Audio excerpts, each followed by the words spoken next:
I didn't even make the pre-show for yesterday, like, because normally I like to have the show from yesterday going, like, so we know what's going on. People know when the podcast is gonna go live.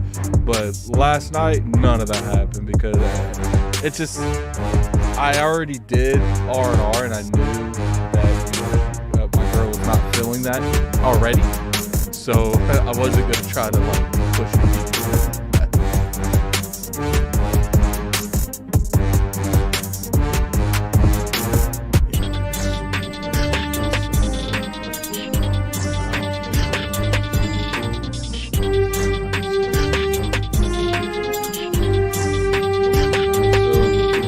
Quick show.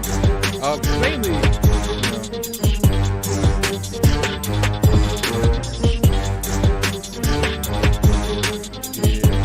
Dirt. Yeah, Dirt's not they'll be fine. They just like the band.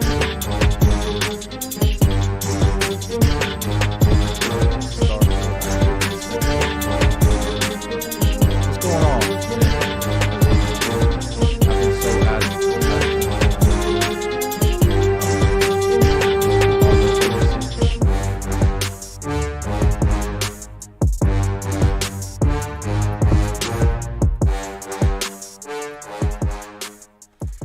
We could talk about that.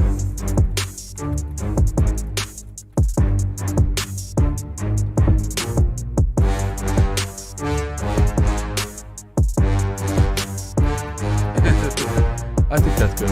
3 topics. I try to keep these fast, in and out, fast.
What's going on, guys? I know I'm late. No one has to sit there. No one has to put in the comment section, Addict, you're late. I know this. I'm very aware of how late I am, okay? I had a lot of stuff going on, and Valentine's Day kind of carried over today. And, I went to see the grandparents, and, I ain't seen them in probably a year since my father passed away. So I was over there a little bit. I was over there. I know I'm late only on Xbox. I told you, man. You guys don't listen. Is that Ben Athlete? No, so Wait, yeah. is that a compliment? I would say that's a compliment. Ben Athlete has done very well for himself. So Yeah. as you guys see, Dirt's not going to be here today. He had some stuff he had to attend to. So we'll catch him next week. But we got Plum Network. I came across this guy because you guys kept bringing him up. Every time I bring up, I looking for newer personalities around ILP. Plum Network, get on Plum Network. So I was all right. So I reached out to him. Funny enough, Kid Smooth beat me to him. I don't know if Kid Smooth was like cheating on my cheat sheet or something of the people I wanted to come on. But he beat me to him, and I like the energy that Plum brings into the industry. I feel like we ain't had a content creator so level headed in a while. So Plum Network, tell the people a little bit about yourself, man. What kind of games you like? Yeah, man. Appreciate you having me on. Smooth did get me. He caught me right at the perfect time on a Saturday morning where I just woken up. I was finishing my coffee, had nothing to do, and he's like, "Hey, you want to come on?" So I was like, "Sure, whatever." So that was just perfect timing for him. But yeah, I play like a ton of stuff. Like I play RPGs, first person shooters. Right now, I'm playing Hogwarts Legacy, which I'm finding just absolutely phenomenal, and also playing Fire Emblem Engage on the Nintendo Switch. Ooh, So I beat that. That was a good game. yeah, I'm slowly going through it. I'm only on like chapter 10 right now, but I am enjoying it. I like the cutscenes and the story going on so far. And it's Fire Emblem. I mean, the gameplay in Fire Emblem, you like it, you'll enjoy the game. But yeah, play a variety of stuff, and like you said, I try to keep level headed, talking about gaming news and everything. So yeah, I appreciate you having me on. Sorry to the chat that I'm not Dirt right now. I saw give me dirt or give me death. So It's like I said, they just like to banter me and Dirt. Me, yeah. ILP's a little bit more corporate. We try to keep the fanboy out of it. And it's not saying that this is a fanboy show. It's just a little bit more like freedom, like you can joke around a little bit more. We try to keep that a little bit off ILP because obviously, we want that chat to be moderated. My chat is moderated, but I do let you guys be getting away with too much. I ain't gonna say that. I do let you guys get away with too much. Sometimes I gotta have faith in my mods, and sometimes I don't, and I need to start being better on that. So definitely, Plum Network, I like the kind of videos he gives out. I like the energy he gives out. I definitely wanted to bring him in here, pick his mind a little bit on the stuff that we talking about. So, first thing I want to talk about that I seen going around is this Game Pass hurting sales. I think for the longest time we've seen this. We've seen this kind of narrative. We've seen a lot of people talk about stuff like this. I want your overall opinion. Like, do you personally feel like Game Pass does contribute to hurting sales in some way, shape, or form? I think it's like very dependent on the title, the game itself, and everything. I think logically, if you think about it, for Xbox first party games, there's obviously going to be a ton of people who are deciding not to go out and buy the game on Xbox because it's within Xbox Game Pass, and that makes complete sense. Why would you go buy it when it's in there day and date? But then we've also seen like stuff with like Forza Horizon and even Halo Infinite when they both released day and date in Game Pass, how well they sold on Steam. So I think it will affect sales a little bit. It'll cannibalize it a little bit, but overall, for Xbox as a business, it makes sense to cannibalize some of those sales to get more people into the Xbox ecosystem so that they are spending more money and all their attention is within Xbox. In terms of like third party games, I would say we've seen examples of games that have come out in Game Pass and still sold very well.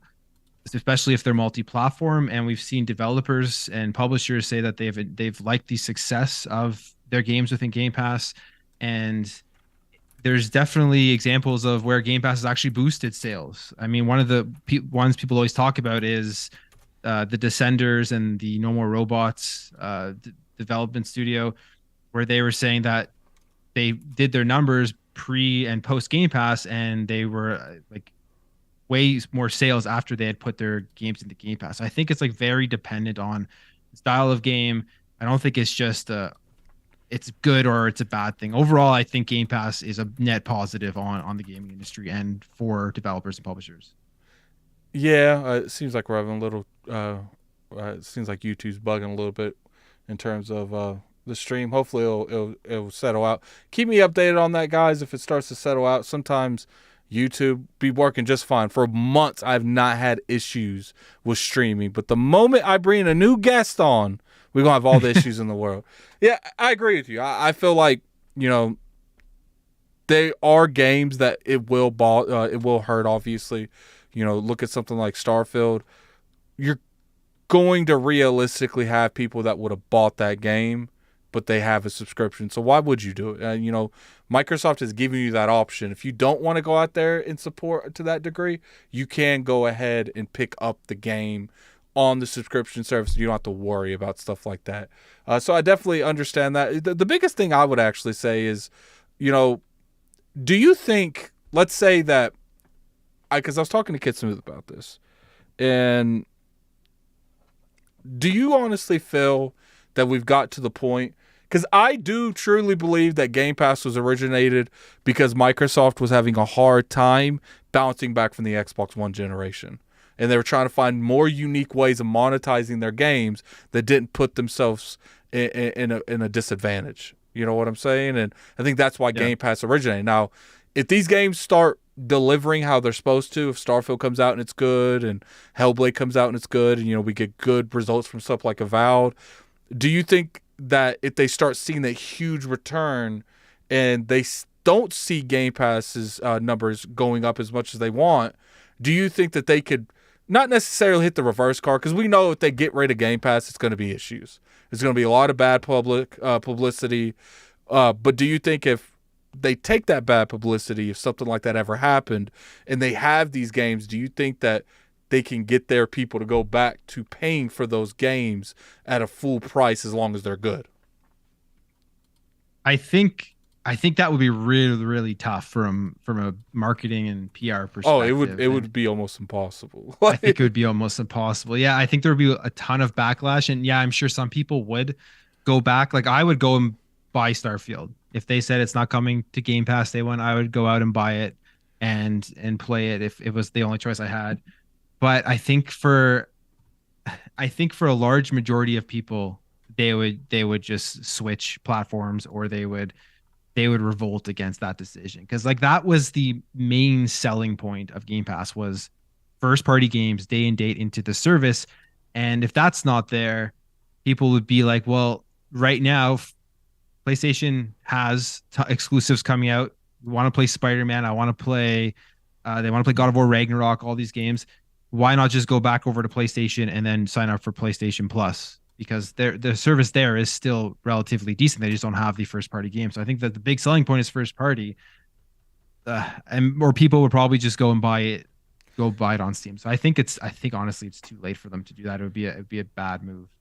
I do feel like it would be very hard to navigate those waters, but I do feel like if they had the games, if they hit the reverse card, which I'm not saying they're going to, they're never going to do that. But I do think it's a conversation worth having, because, you know, I personally feel like the Microsoft now and the Microsoft back when they originated Game Pass is two different Microsofts now. And, you know, I'm very curious if, you know, they could hit that button and take back Game Pass, or even, you know, maybe not have it day and day in games coming out. That I wonder if quality games would make people, obviously they're still going to complain. I'm going to complain.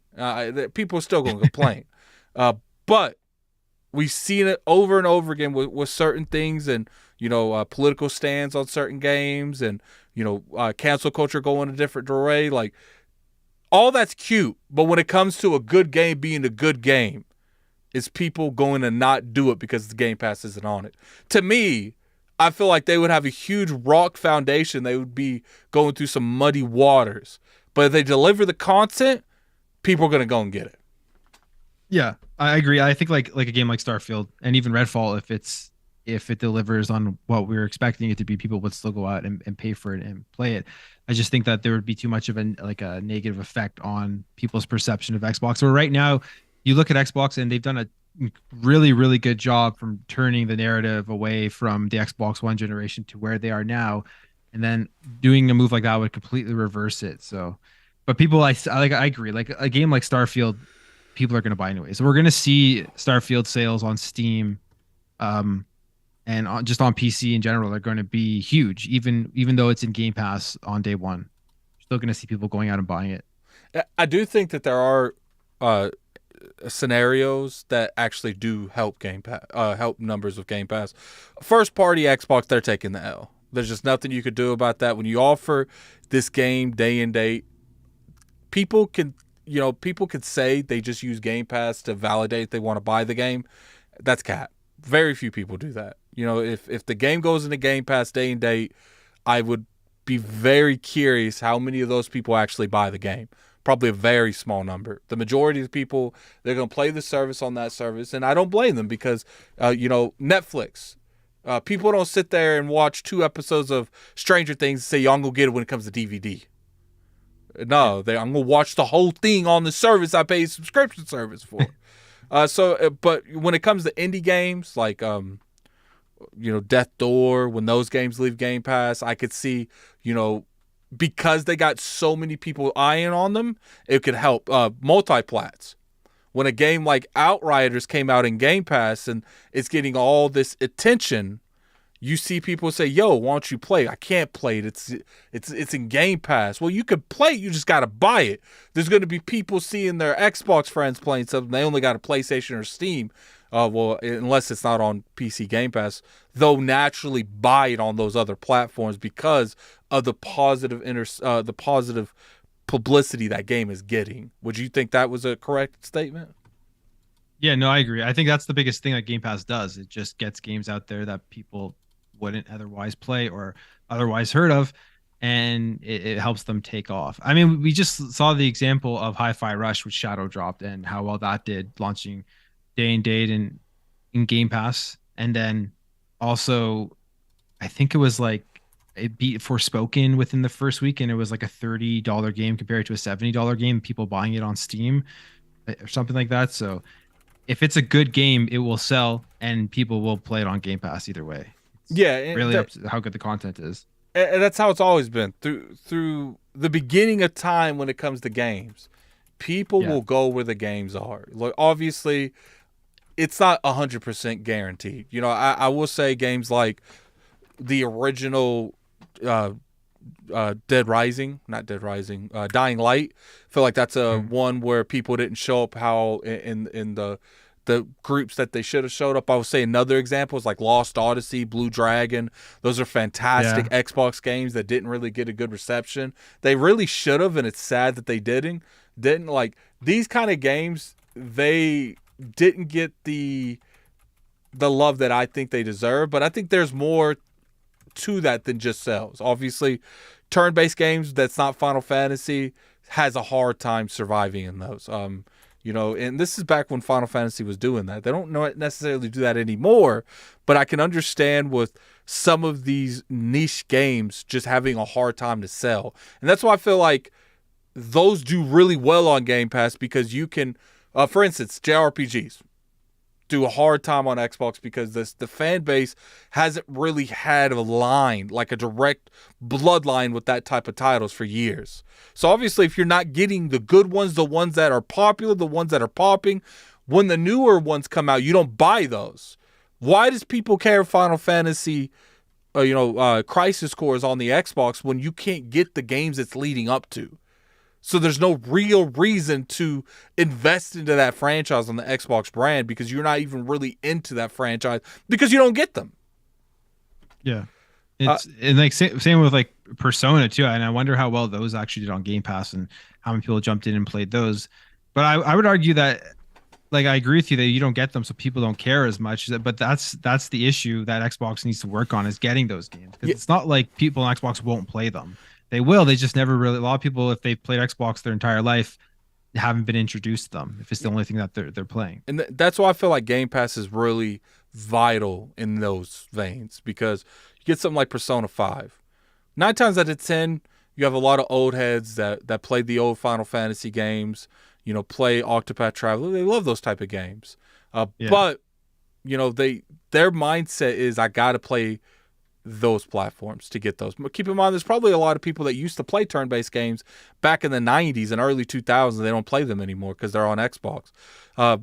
Lost Odyssey, I would say that's just as good as almost every old-style Final Fantasy game. And if they remade that, I feel like it would sell well. I think yeah. The problem is, good JRPGs do sell well on any platform. It's just when you have the overall amount of people that are buying PlayStations to play those type of platforms, when you do have an Xbox, you just automatically think, I'm going to play it on PlayStation. You have all these multi-console owners that they have both, but they already play those. When they think of Final Fantasy, even though Crisis Core is out on the Xbox, and you have all these people that have both, and they're like, okay, Crisis Core is coming out. Why would they buy it on Xbox at that time? They have them on both. They play all those games on PlayStation. You're going to naturally see a shift in people playing that because it's on the PlayStation, on Xbox. Yeah, my question now, right, is, we were talking about Square Enix. It's like Octopath Traveler came out on Nintendo Switch, and then it came out on Xbox and Xbox Game Pass later. And now Octopath Traveler 2 isn't on Xbox, only on PlayStation and Nintendo. So I wonder if there are some like numbers there that Square Enix is looking at and not wanting to put it on Xbox, or if there's some backroom deal, because that's a pretty big deal. Yeah, maybe. But like, why would they? What I don't understand is, with who? Because it's on the Switch and it's on PlayStation. So they're just like, we don't want it on Xbox. I think it's the same thing you saw when it come to like Ori and the Blind Forest. It came on Switch, Xbox, not PlayStation. I think PlayStation and Xbox have like these low key deals where it's like, okay, they make these deals with these second and third party people they don't own, and they're like, look, what are you gonna pay for to make this exclusive? Look, I can give you this much for an exclusivity, or I can give you this much, you could put it on everywhere but PlayStation. And I think PlayStation does the same thing. But the difference is I've seen mainly Xbox do it on indie titles. There's definitely a reason that something like Death Door didn't come out on PlayStation first, or at the same time. It came out later because Microsoft made that deal. Look, we're going to help you fund this game. We're going to give you more money to put it in Game Pass. It makes zero sense why they wouldn't have put that on PlayStation if they could have. It's a bigger platform, could have made a lot of money on that platform. The only logical thing that makes sense is there was a deal put in place preventing it from going on that platform.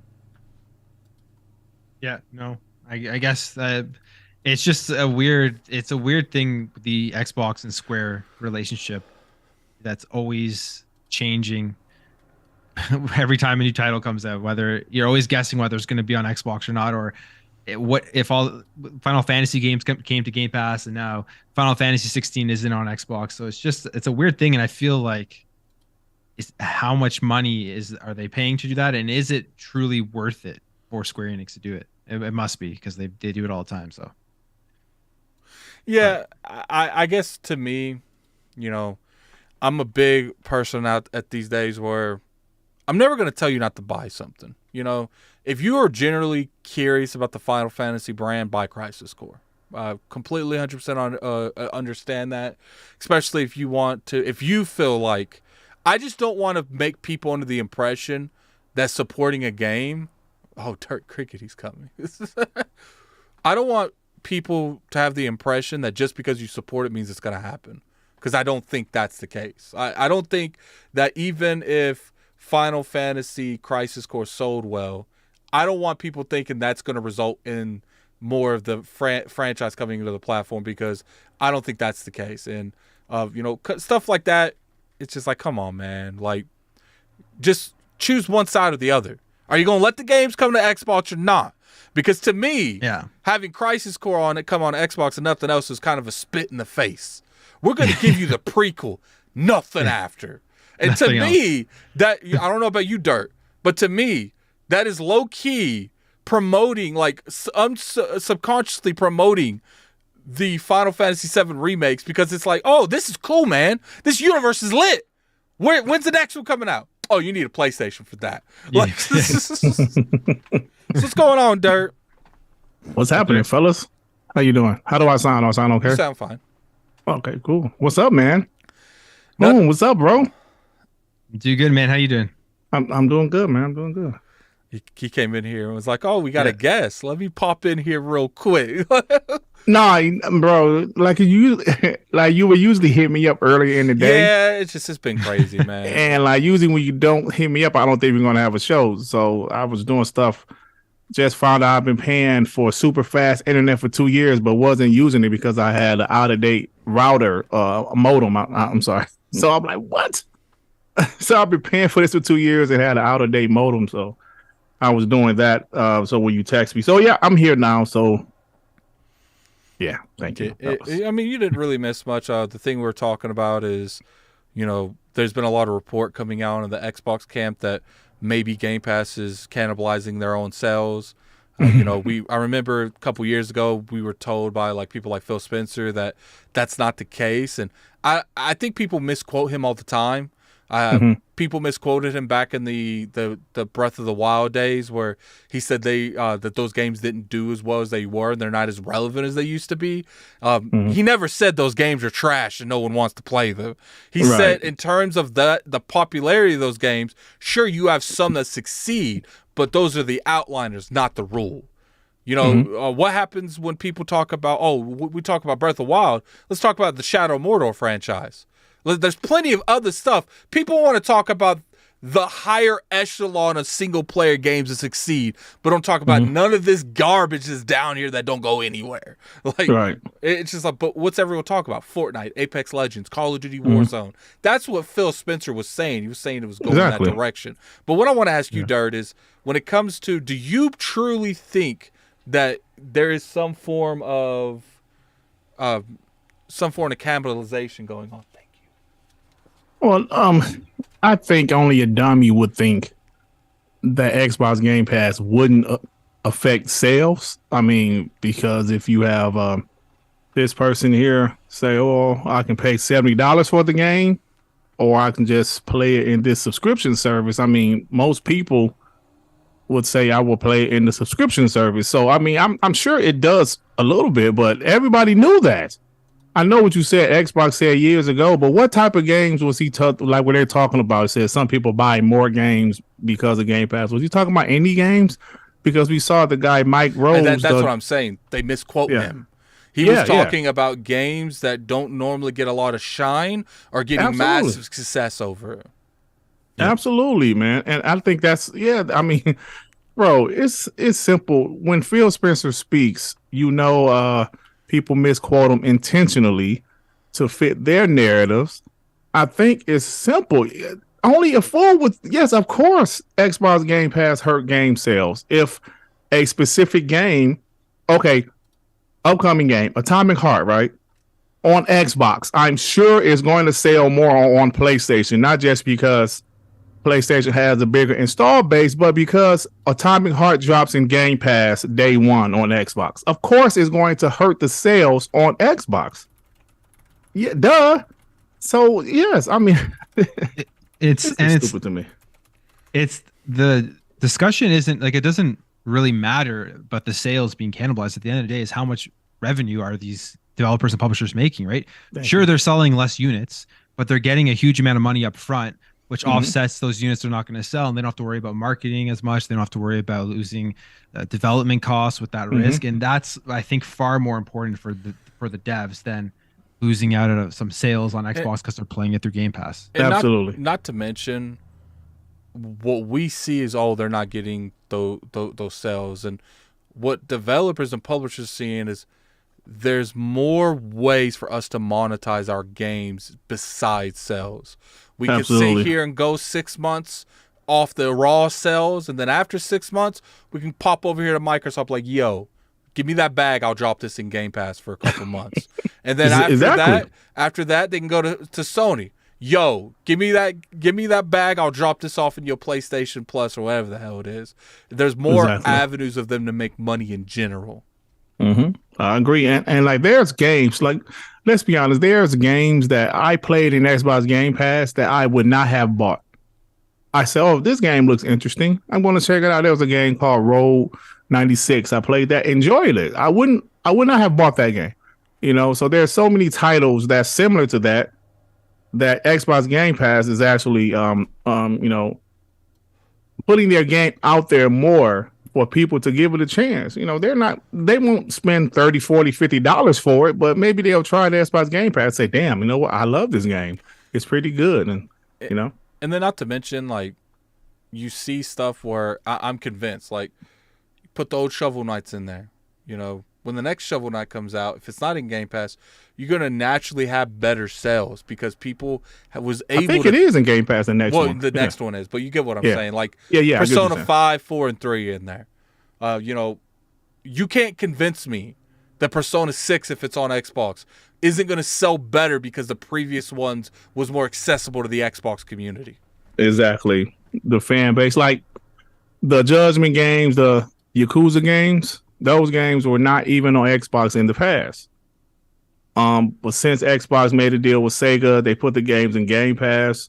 That's a whole franchise that people that's Xbox players didn't even really know about. Then I actually tried out the Judgment games. Those games are awesome. Absolutely amazing games. So that's something I never tried until they put the Yakuza games in Xbox Game Pass. And then plus you got to look at it from this too. You know, you're never going to really know what kind of, you know, middle ground was actually going to buy that game if it wasn't in Game Pass. Because at the end of the day, you know, there's a lot of games that people weren't going to buy anyway.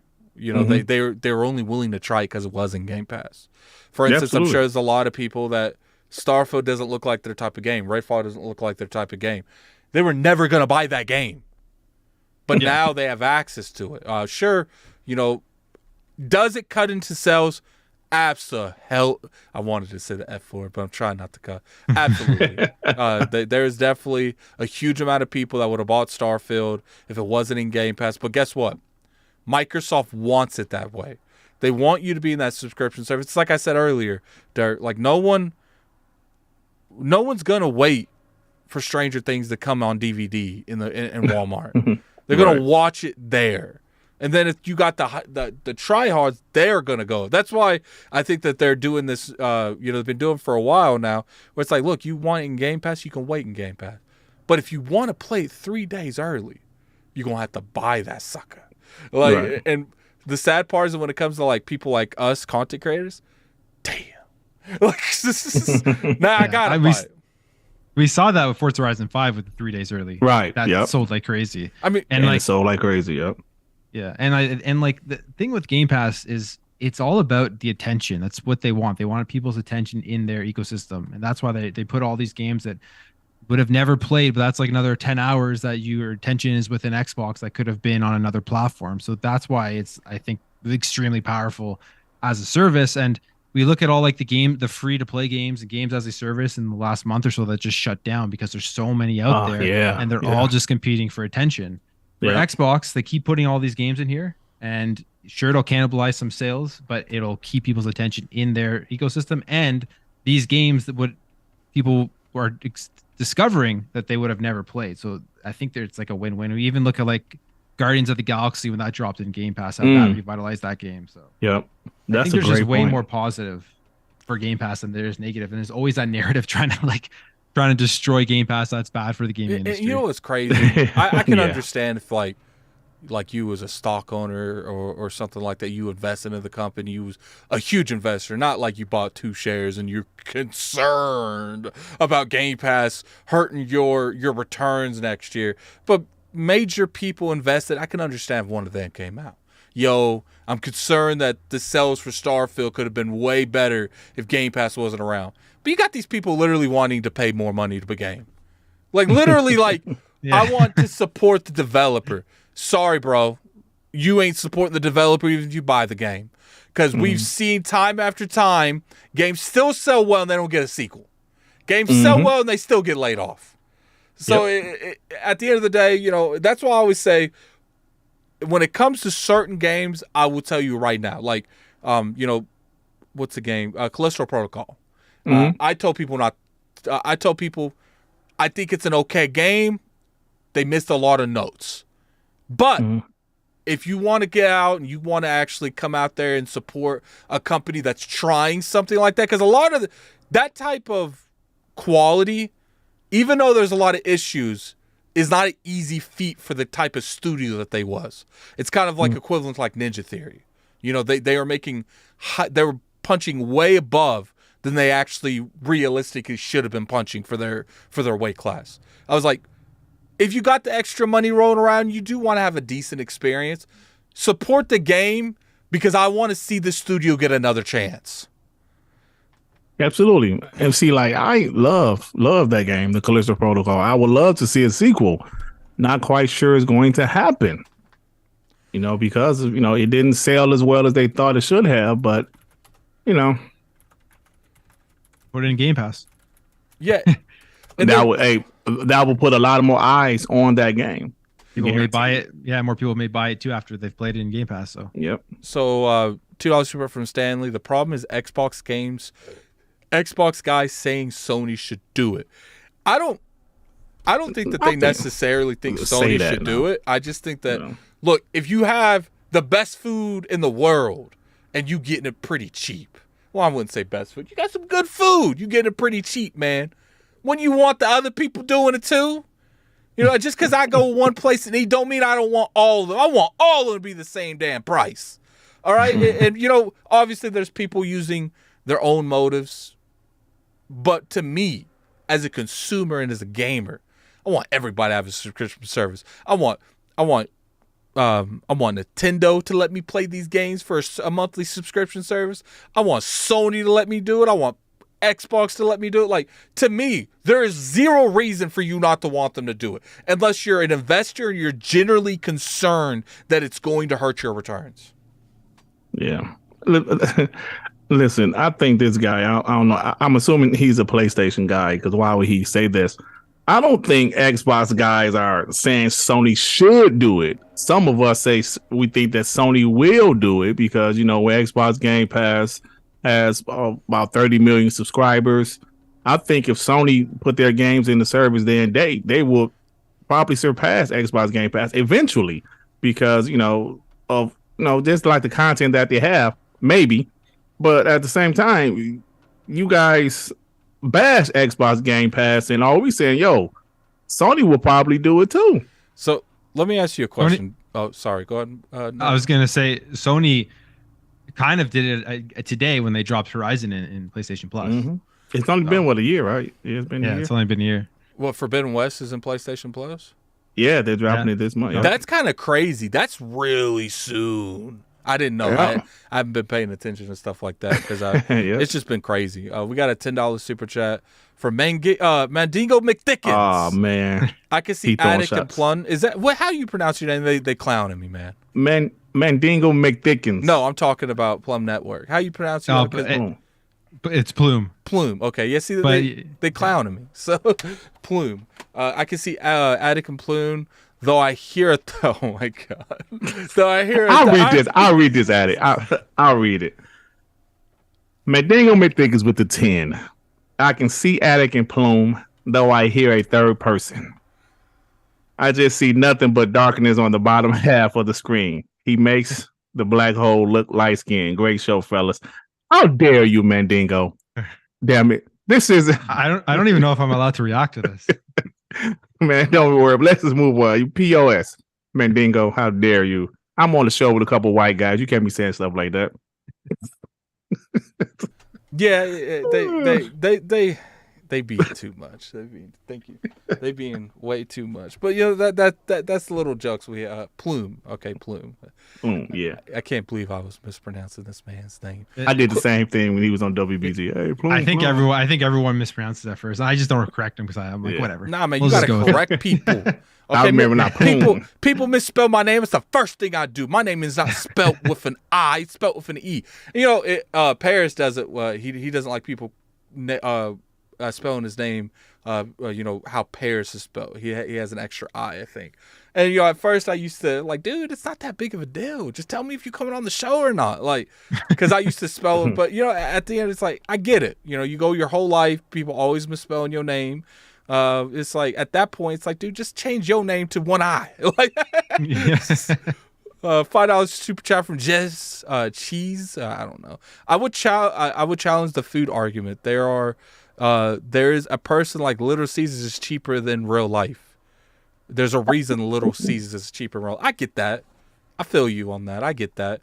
But I don't eat Little Caesars actually, because they might have cheaper pizza, but you could tell the quality in the food in general. See, look. Excuse me. Look, I'm from Michigan, right? Detroit, where Little Caesars originated. The $5 hot and ready. Yes, it might not be the best quality. It's not as good as some of the other pizza places, but that $5 hot and ready benefited tons of families. Oh yeah, trust me, tons of families and tons of families, man. And they also have better pizza there, like not just the $5 hot and ready. It's just that basic $5 hot and ready benefited tons of families. I seen it with my own eyes. Yeah. So let me get this Patreon question real quick.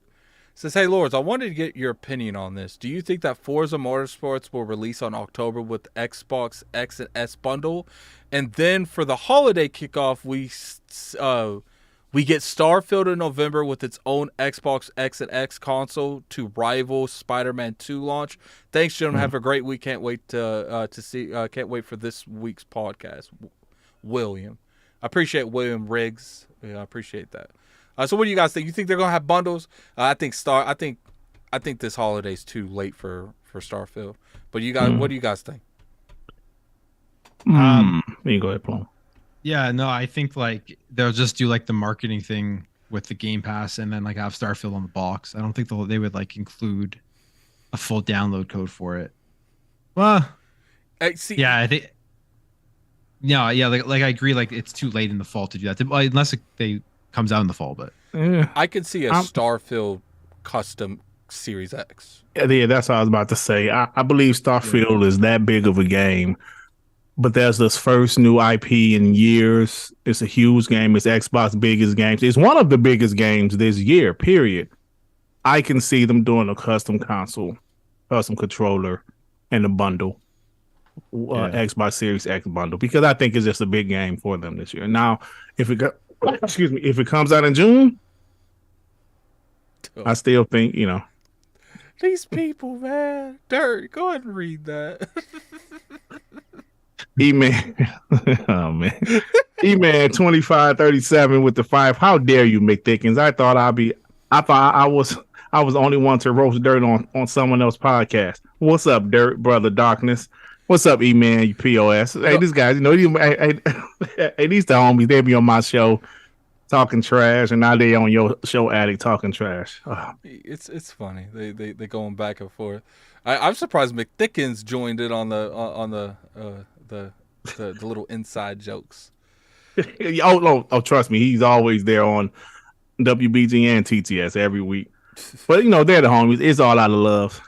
Yeah. So when it comes to Forza, I don't think you'll see you're gonna see like a custom. I don't know. Forza's gotten pretty big. They might do a custom thing. Forza Motorsport? Yeah. Maybe. I remember they did Forza 6, they did a custom console, custom controller, because I bought the controller. 7, they didn't. I don't think Forza will have a custom console. Not this year with Starfield coming out. No. I could be wrong. Oh, but I don't think so. Yeah, I think that they could surprise us, have a custom console for both. Yeah, that would be huge. And I honestly feel like you're looking at the next 3 months Starfield will be out. I think the next 3 months Starfield will be out. Because I do think that they are pushing for a Hellblade holiday launch. Ooh, I love that. That'd be massive. Yeah, that would be huge, bro. Imagine what kind of year that is. You know, that's we pretty started solid. out with Hi-Fi Rush, going into Minecraft Legends, then Redfall, then Forza, then Starfield, and then Hellblade to end it off. That's a pretty good year. That's a pretty nice year. Yeah, that's crazy. But they got to follow it up, and I know getting ahead of ourselves, but they got to follow that up in 2024. Which luckily they have all these IPs that they're going to be able to. It's just, Absolutely, we're starting to see like the consistency. If this year delivers, we're starting to see what 23 and potentially plus Activision Studios is going to be delivering on Xbox. I told you, man. I agree. You know, Dirt, we've been talking about it for a while. Sony has a certain amount of time to respond to Game Pass and all these studios they bought before Microsoft gets to the point where they're delaying stuff because it's done, but they just can't overlap their other games. Right. You know, look at all the studios that, you know, we know where some of them are. You know, even though that leak was misleading, they still said they expect Fable in 2024. I think beginning of 2025. I think that's more realistic approach. But even that, Gear 6 been on development for probably a year and a half. You know, because even though we got that information, you know that's old. You know, right. We find out stuff long before it happens. Coalition, you know, they're a good studio. Compulsion, they've been cooking for like 6 years. It feels like. They've been making right, bro. They've been cooking because We Happy Few came out in 2018. Yeah, Exile Entertainment. They made Wasteland a few years ago. They're probably going to be releasing games that around that time. Then you got Perfect Dark, hopefully going to do something around that time. Then you got Avowed, Outer Worlds 2. Right. And I was told Outer Worlds 2 is actually more in development than people think. So it's just like you look at these, and then you know what's funny, guys? When all those games come out, then you're going to have the first people that launch games, their games are ready to come out. Their games are ready. It's going to be it's going to be a consistent flow of games, right? I know 2022 was a year that we didn't have any, right? You know, we like, damn, it's a dry year. But, you know, I think it's pretty clear that Xbox had to make that sacrifice. We had to, you know, deal with it as Xbox fans. No big AAA first party titles. But 2023 and moving forward, I don't think that's going to be an issue anymore. I don't know what this is about. I've never. Now when I go to like mod people, because I modded you, Plum. It says managing moderator. Have you seen that, Dirt? What the hell is a managing moderator? Never heard of a managing moderator. Because now there's a add as a standard moderator and add as a managing moderator.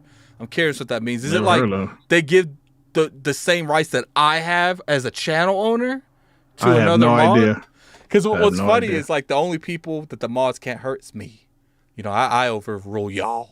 Yo, I can go in there and say so much stuff about Flame and be like, "What you gonna do? You gonna just leave the podcast?" Like, it's kind of crazy. So let's go ahead and move on, man. You know, we did. Hey, this Eric the Beard guy, man. Boy, if he was on my channel, man, you'd be gone. So we been sniped you so quick.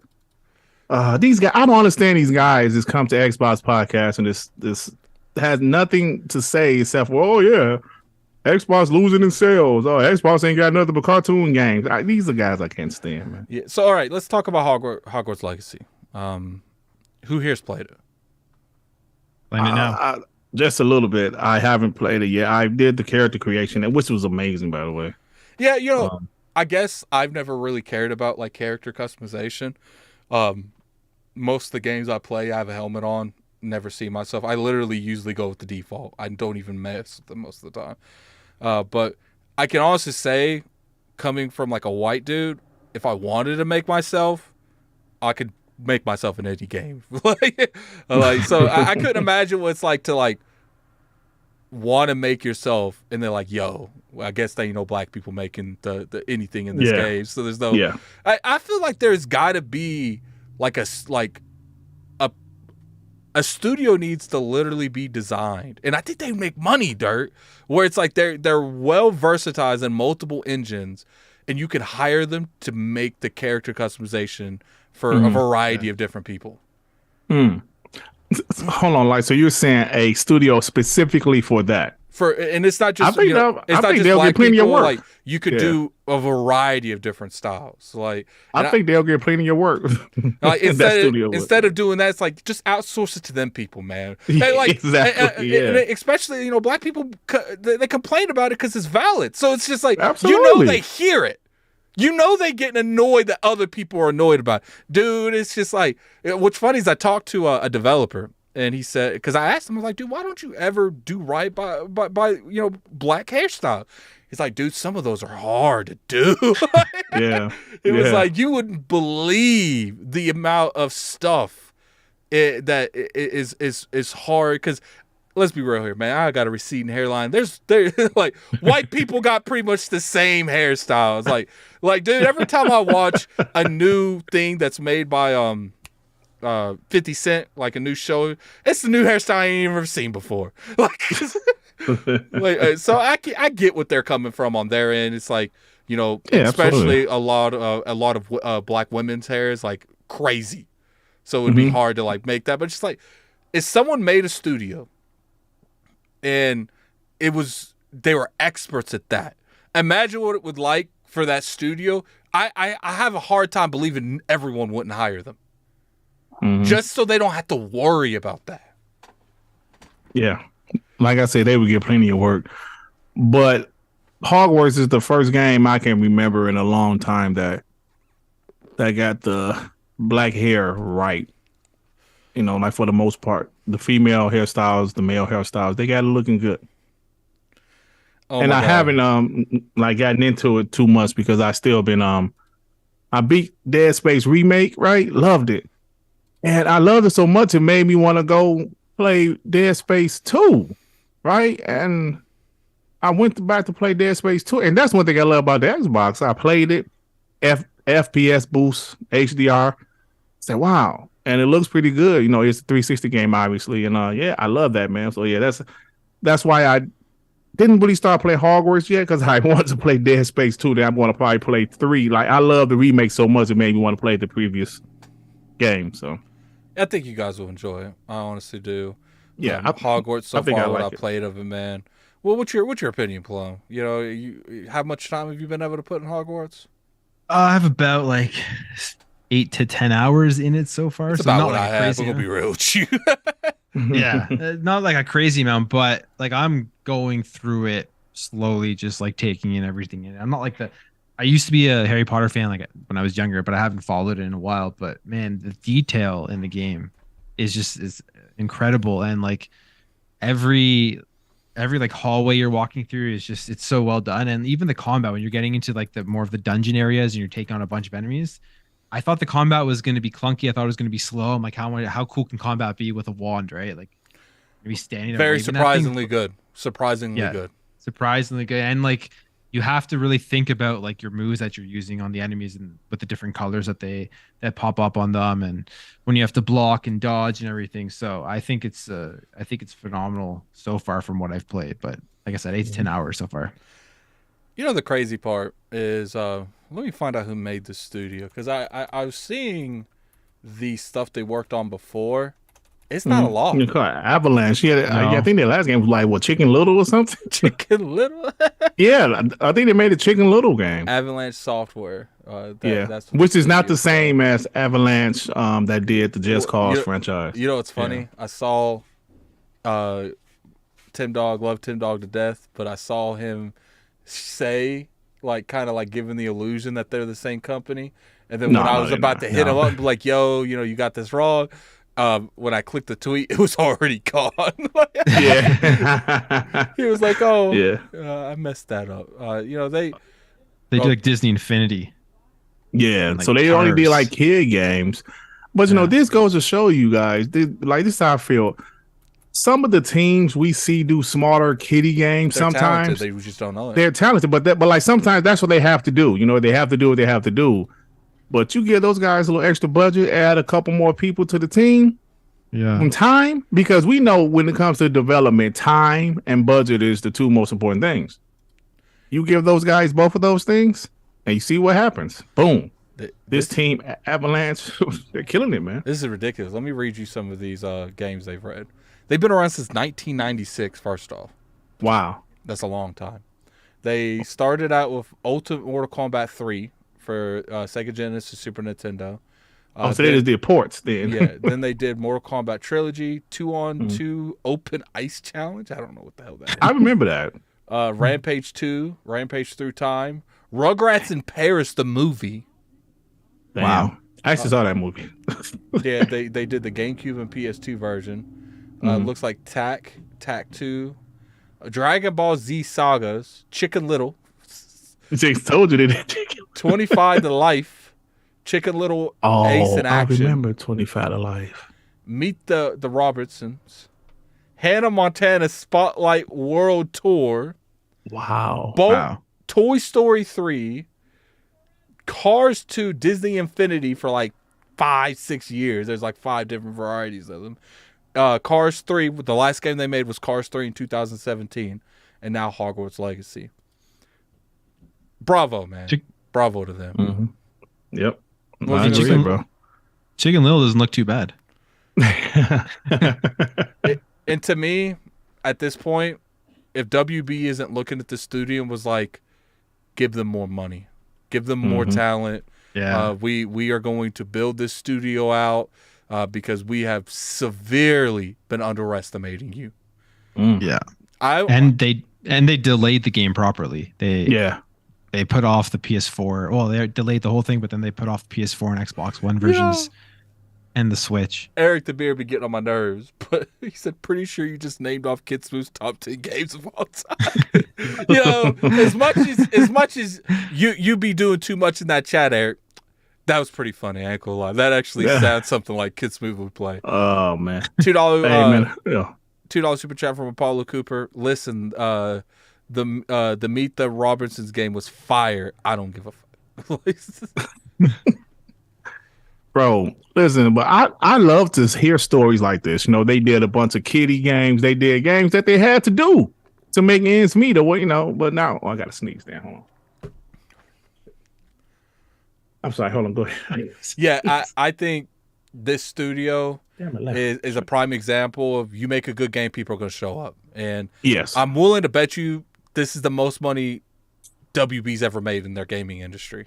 Bro, easily. Yeah, easily. Easily. And this game is killing it. But like I said, bro, there's like that is going to show you that these teams, when they have talent, man, these developers have talent. You just have to have the right time and budget. And this game is doing extremely well for WB. And kudos to Avalanche.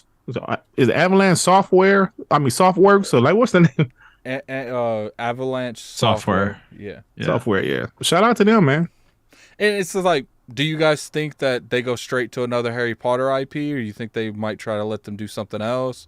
Nah. I'm thinking they're probably going to do another Harry Potter game. Hogwarts Legacy 2 or something, because this is going to cook for a while. Yeah. But I'll say probably another 3 or 4 years they're going to do another one, bro, because this one is doing extremely well for them. I got someone said a Lord of the Rings game could be just as successful. I actually like the Shadow of Mordor and Shadow of War games. Yeah, I thought those were very good games. Very underrated. They did a very good job with their lore building. WB, for the most part, have done nothing but hit home runs. For the most part. Yeah, I mean, obviously you got certain Batmans that didn't do well. I'm pretty sure Suicide Squad's about to take a giant shit on the I think it's on the flop, too. I hope it doesn't, but it just doesn't. $2 super chat from Apollo Cooper. Time to drop that Microsoft bag. You know what's funny? The only part of me that wanted this game to not do as well was the part of me that was like, if Hogwarts Legacy and Suicide Squad bomb, Microsoft can pull in the back and just pick up that whole wire. But I would prefer to support. I think the studio, they made something special and they deserve the recognition and they deserve the sales. And I think they already sold 10 million plus. Already? Woo. Yeah, something like that. I know Square Enix is like, oh, why we can't get sales like that? Maybe we need to start making everything exclusive to PlayStation. Nah, you got to start making good games. People There will you show go. up if they have good games. It's There not you a go. fluke that Elden Ring sold as much as it did. You know why Elden Ring sold? It was a good game. God of War, good game. You get sales when you make good games. The problem is you have too much of the industry clout chasing off the last trend that was doing well. They don't want to make any original ideas. They feel like if they're not making Fortnite money, they're not being successful, and I think that's the biggest issue in the industry. Yeah, you know what? That's a great point, Addict. That's a great point. I agree with that. Damn. Hey, let me say something to you right quick, Addict. So let me ask you. So you, I mentioned Suicide Squad and Gotham Knights. I said, listen, guys, Gotham Knights is not that bad of a game, but who are these people? I don't care about these people. The average gamer doesn't care about Batgirl and Robin and all these. Nobody cares about them. So when I look at Suicide Squad, even though if the game might be a decent game, but nobody cares about Shark Guy, Harley Quinn, and these other. Nobody cares about them, and nobody wants to see evil Superman. Like nobody wants that, and I think those characters just is not going to move the needle. That's just my opinion. I mean, I just don't see it. And it might be a games as a service, which I don't mind games as a service, but in that type of game, we saw what happened to the Avengers. I don't know. Yeah, and Plum, I got a question for you. If they would have made the Avengers like a single player action adventure that switched between multiple Avengers and had a very compelling story, and they could have still did buy the microtransactions for certain outfits. I don't think that would have been the right move, but they could have done that if they wanted a little bit more money. I think that game would have been way more successful. What do you think, Plum? Yeah, I mean, absolutely. I think the games as a service is what killed it. But also, like, I don't know if you guys remember seeing like some of the like Spider-Man stuff that came out after, like how bad that looked, like the animations and just the overall gameplay. Avengers just didn't look like a good game from the get-go. Just maybe it could have done better, but it just looked bland, like the environments and everything around it. I had zero interest in checking out the Avengers, and I usually try out pretty much like I try out tons of games. Avengers just was never there for me. I think I played the demo and I was like, just a bland crap. I finished it. I finished it. It was okay. It was okay. I mean, like it was okay. That's all I can say. There was like a single player experience, or was it all just? It was all. There was a single player experience, but it just didn't feel like it. It didn't feel linear enough to be just a single player experience. It wasn't an open world or anything like that. It was just, all of these menus popping up, and they're trying to get you to play co-op and this season and play this package over here, play this one over here. It was just a little bit too much. A linear Avengers game would have been quality, made by Crystal Dynamics, because they're still a great developer. I don't know, man. It just didn't hit right. It just didn't hit. Yeah, I wonder if Suicide Squad is going to be, like you guys said, if it's going to go down the same I hope not, man. path. I really hope not. Just go. I was going to say these remind me of like a game that was fun. It was good to play in gameplay, but also failed, and it was games as a service like that was Anthem. Like, I wish that game would have been able to come out and actually be a good game. They could definitely do something with that, but I think it's just like these styles of games, they're just all the same, and people are just, their attention is on one, and they're playing that one game. Yeah. So when the same thing just keeps coming out with a different skin, they're like, well, I'm just gonna go back to the thing I know and love. Yeah. And that's a great point, because I always ask the question, like PlayStation is making all of these games as a service. That's cool, but who says they are going to hit? Right? Because a lot of people just automatically assume, well, this is PlayStation, they're going to hit. I think the Naughty Dog game has a great possibility, a strong possibility that it's going to hit, because they're such a great developer. Their name alone will get people to give it a try. But all of those other ones, who say they're going to hit, man? I mean, it's a gamble. It's a gamble, definitely. Especially with it. So like you just mentioned earlier, all of these games that is recently, shut down.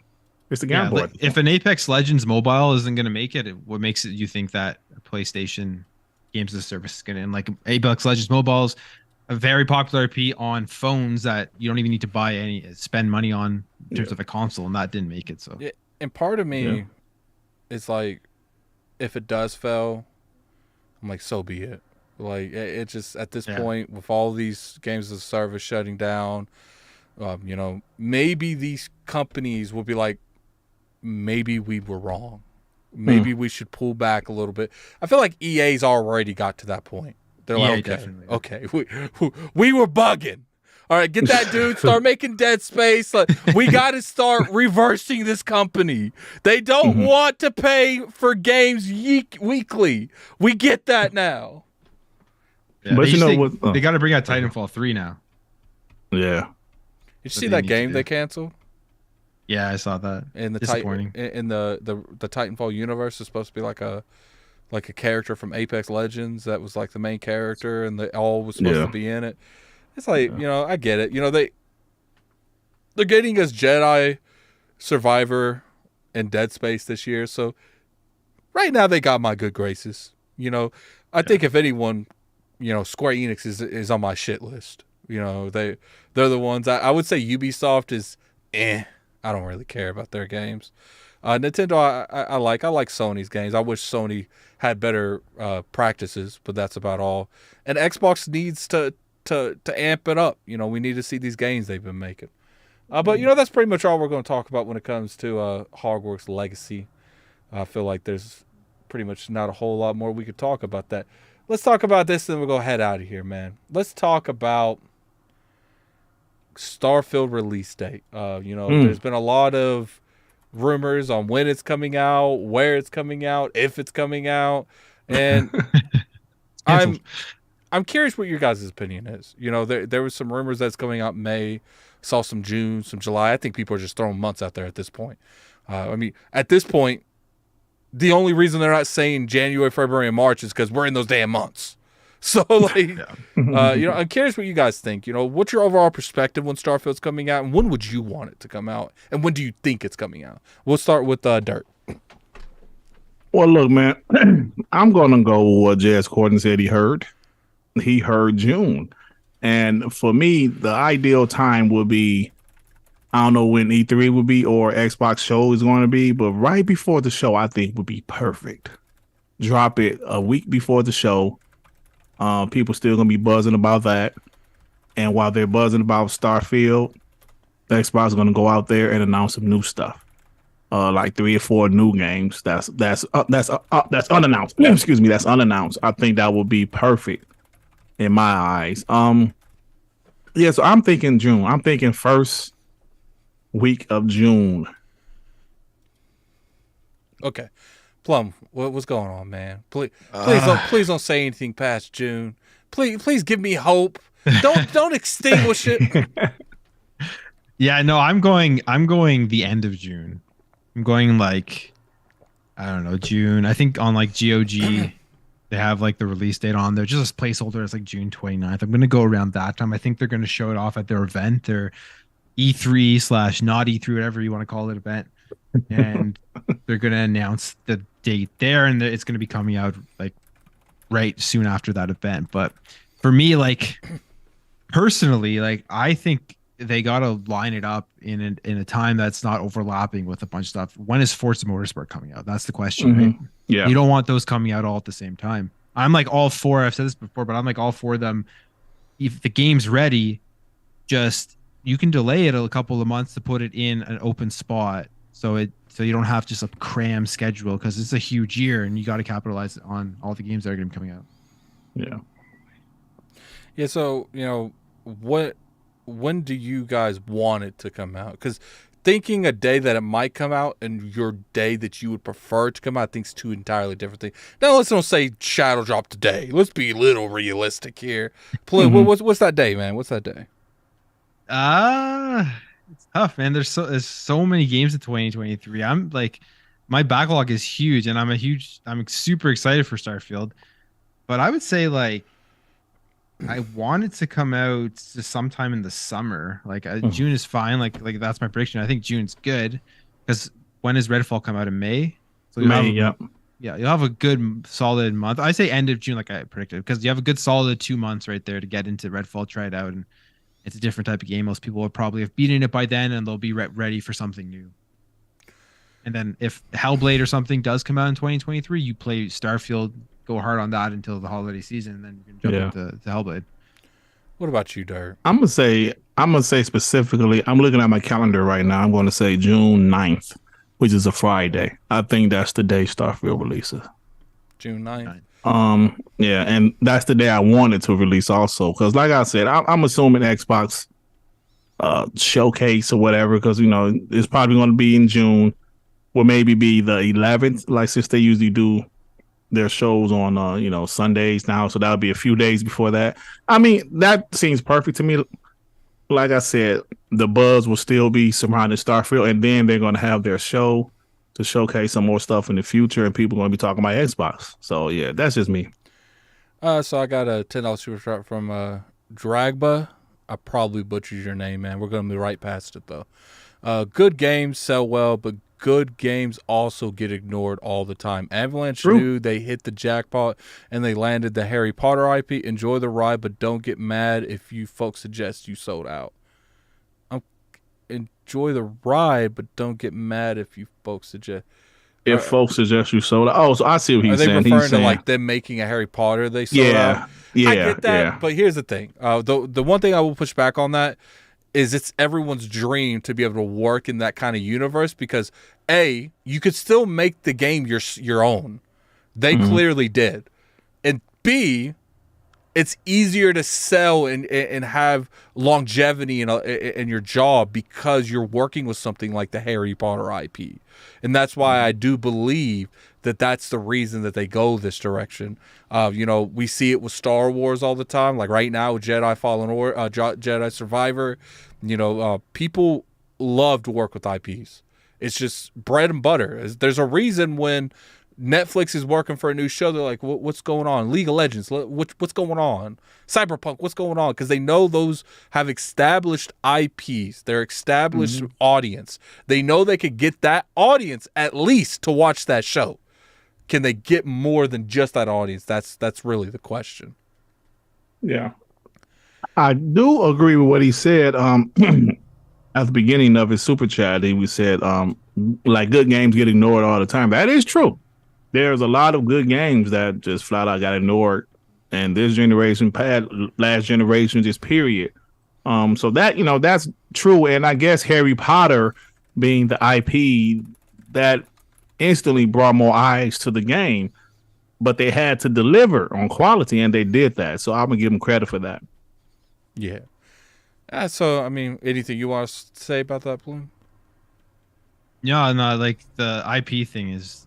Like I completely agree with Dirt there. Is that sure the IP brings eyes to it, but if it was a crap game, especially with the controversy going on with it, people wouldn't have been as like high on it, and they wouldn't have been able to justify why. Like they wouldn't have sold as many copies. They would have been bad. People would have talked shit about it, and then they would have been like, "Oh, there's this controversy surrounding it, so you're literally just buying it for owning the people who don't want you to buy it," type of thing. So yep, yeah, exactly. They delivered on that, and they knew what they were getting into. They knew what kind of response was going to get. And the sad part is these are just a group of people that most likely WB's like, yo, we got the Harry Potter IP. We want you to make a game. And they're like, well, it's not like they could tell them no. That's their job. And people, for some reason, people have this misconception that if you're unhappy at a place, you just find another job. Like that. Easy. Doesn't happen. Never happens that way. Especially you're in like a form of corporate world, like development processes, because you're working for these multi-million, billion, trillion-dollar companies. It's not easy, especially if you get in the bag. Sometimes it's easy to deal with dumb shit if you feel real comfortable at home. Like, right. So yeah. I get it. Christopher Hart, you're not being bullied. Okay, you don't have to talk in the chat if you feel like the chat's coming at you. No, the first thing that Chris said is Gamepass is for poor people. So, I didn't even see that. That's why I banned all 15 of his accounts on my chat, man. The mods, they I ain't gonna lie to you, Chris, man. You lucky King's a fan of you. You lucky, man. Sometimes you be saying stuff in the chat that I'm like, we gotta get him up out of here. Then again, people have been impersonating Christopher Hart a lot here lately too. Yeah, but I think this is him. He's like, it sounds just like something his stupid he would say. He said, just realize that only poor people love Xbox Game Pass. Can you believe this? Nah, I like it. Why? I'm never mind. I'm not poor and I love Xbox Game Pass. And I'm poor and I love Game Pass. So I think it's loved by everybody. All right, so I think we're gonna slowly pull our way out of here. What I want to end the show with is go around. What's some games in 2023 that you guys are really excited for? I'm kind of curious to hear people's opinions on this because I know there's a lot of unique stuff coming out this year. And I'm just curious to see what your guys looking forward to. Let me get this timestamp in here for the timestamp mafia. Yeah, we get that right, man. Yeah, I don't put it in there. They'll put me at 6 feet under. All right, so what's games that you guys are looking forward to? We'll start with Dirt. Well, the obvious, Redfall, Starfield. I'm looking forward to hopefully Hellblade if it drops this year. I'm looking forward to Spider-Man 2. What's some multiplayer that's scheduled? Oh, Atomic Heart. I'm looking forward to that. Hopefully Stalker 2 hits this year. Yeah. I actually asked for a review code. I'm kind of curious if they're going to give it to me. Yeah. So there's definitely a few. I'm trying to think of some more multiplayer that was announced for this year. I'm trying to remember. I don't really remember. Stellar Blade is a game that kind of sparked my interest a little bit, but I don't know if I'll buy it day one. But it looks interesting. I'm trying to think of some more games, Addict. I can't think of Resident Evil 4 remake. I am hyped for that one. Like I told you before, I never finished Resident Evil 4 in the past. Never finished it. I made it through halfway through the game. Never finished it. Thought it was good. I don't know why I never finished it back then in those days. I didn't finish a lot of games. I'm definitely looking forward to that one because I love the Resident Evil 2 and Resident Evil 3 remake. Love both of those games. I can't wait for 4. So that's definitely on top of my list. I'm not looking forward to Zelda though. Oh man, get you up out of here. I'm just messing with you guys. He's trying to get Don. He's trying to see if Don Otaku's in that chat. Don Otaku won't talk the whole chat. You say something, he's right there. Oh, Alan Wake 2 also. I'm a big Alan Wake fan. I would have bet you, Plum. What's going on in that head of yours, man? What you looking forward to?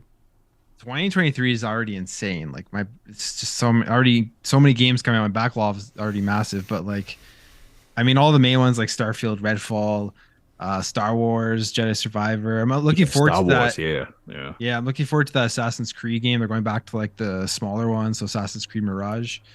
Wolong coming out on Game Pass. That looks pretty cool. Zelda's probably in my top most anticipated games. Street Fighter 6, happy that's coming to Xbox. I'll be checking it out on there. Oh, there's tons of Diablo. I don't know. There's so many games, man. There's so many games in 2022. This is a really stacked year. You know what's funny? Because I do R&R. That's like TV, movies, and stuff.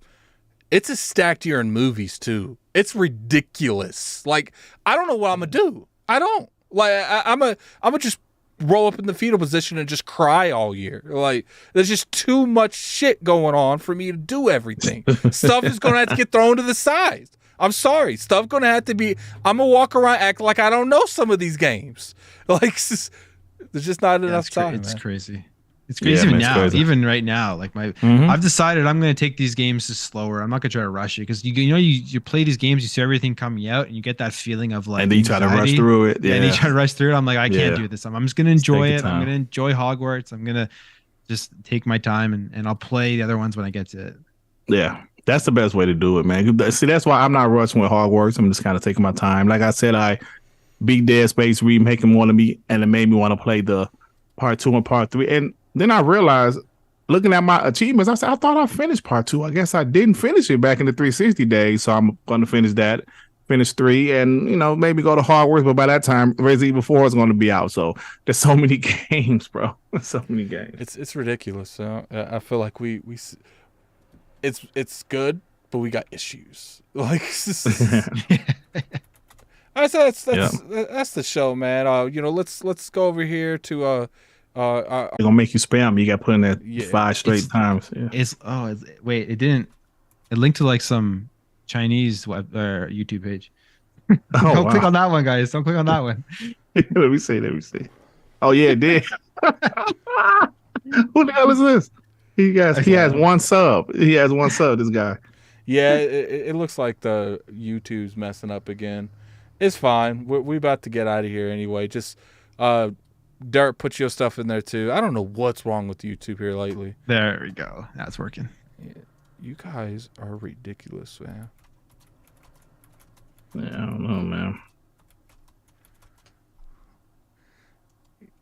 Wow, thanks for that. Thanks for that, Spam. Appreciate it. Look at that spam, man. I'm accidentally putting in like 3 or 4 times. All right, but I appreciate everyone coming through. Definitely go follow these gentlemen on their channels. I'll put it in the description. Stream looks horrible. I don't know what's going on. That's a YouTube issue. I'm out anyway. So I'll talk to you guys later. We'll see you next week. Peace out.